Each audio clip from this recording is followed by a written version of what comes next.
But I met Dr. Demartini many years ago. I followed him, as lots of you have, on Facebook, on LinkedIn, on Twitter, and you've watched a lot of his things, you've been to his talks, and we've got one of his favorite fans here. So you were here first, so come, you're going to take your picture. So hi, Dr. Demartini, welcome. I was told that to do a presentation on how to have an extraordinary and empowered and fulfilling life. Would that information be useful? Yes. Does everybody have something to write with and write on? Okay, good. For those of you, I'm assuming that some of you may know me, but some of you may not. I'm Dr. John Demartini. I travel full-time being an educator and trying to help people do what they really love to do in life. And so I travel a lot, full-time. I'm a homeless guy.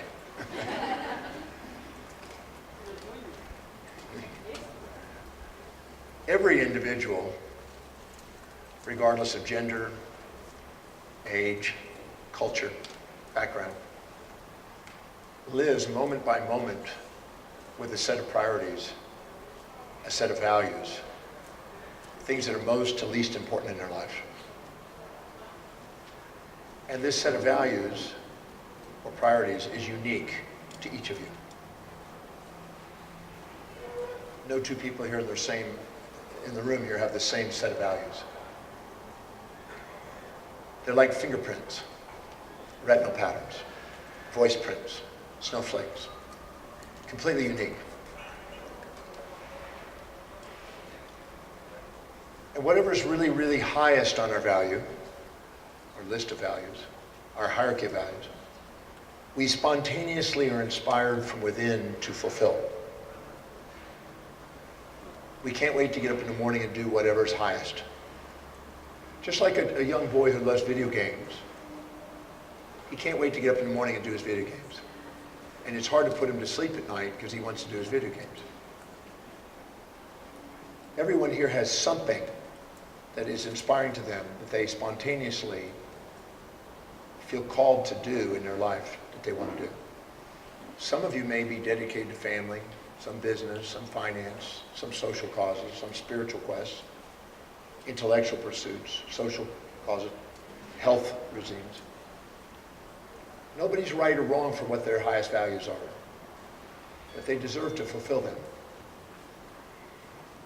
As we go down the list of values into lower values, we tend to procrastinate, hesitate, and frustrate doing those. We need reminding and motivating and incentives to get us to do them.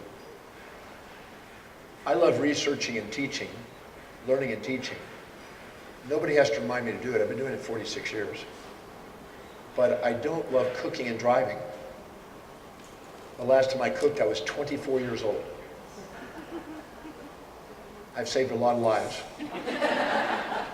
And I haven't driven in 28 years, a car. So I learned a long time ago that anytime I do lower valued items or actions, I devalue myself. And anytime I do the highest priority, the most fulfilling actions, I inspire myself and I raise my self-worth and I feel worthy of receiving and giving what I would love.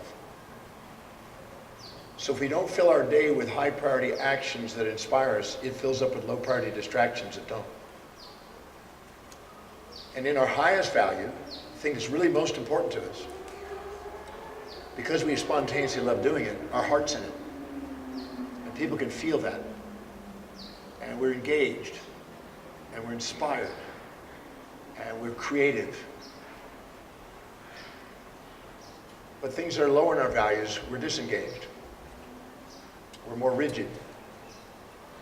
I like to think if we live by our highest values, we radiate, but if we live by lower values, we gravitate, we weigh down, feel weighed down. Now, nobody goes to work, believe it or not, for the sake of a company. They go to work to fulfill what they value most. And when they perceive that what they do at work is helping them fulfill what they value most, they can't wait to get up and go to work. They can't wait to serve the customer.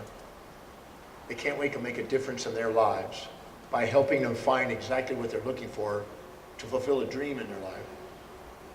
And they're creative. Just like the young boy who loves his video games.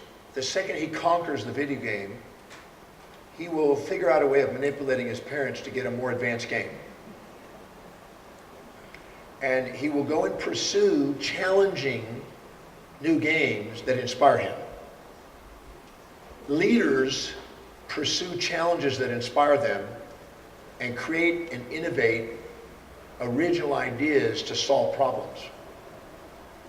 So when you're engaged in what you do, you're problem solving oriented. You like taking on challenges and solving them and being a leader. But when you're not feeling engaged and you're not feeling that what you're doing is fulfilling it, you get more rigid, more gravitational, more weighed down. And whenever you do that, you tend to dissociate and want immediate gratification to compensate for the unfulfillment. And immediate gratification costs people's lives, where long-term vision and inspiration builds lives. So when somebody is living congruently in alignment with what their highest value, they expand their space and time horizons and give themselves permission to expand and do more. And they love tackling challenges. And they innovate. And they wake up their leader. And the blood, glucose, and oxygen goes into the forebrain where they perceive a vision of the future. They see strategic planning on how they can go and fulfill their future. They're goal-oriented. They tend to execute what they set out to do. They love to walk their talk. And they have self-governance and mastery over their physiology. And they're poised, and they're present, and they're purposeful, and they're patient, and they're productive, and they're prioritized, and they're empowered. But if a person is not fulfilling their highest values because they want immediate gratification as a compensation, and because they're not engaged, they want to just, escape what they're doing. And they want to go on the internet, they want to go shopping. In fact, consumerism, the need to shop and buy other people's brands, is a compensation for unfulfilled highest values. Because you're living vicariously because you're unfulfilled using other people's instead of building your own life.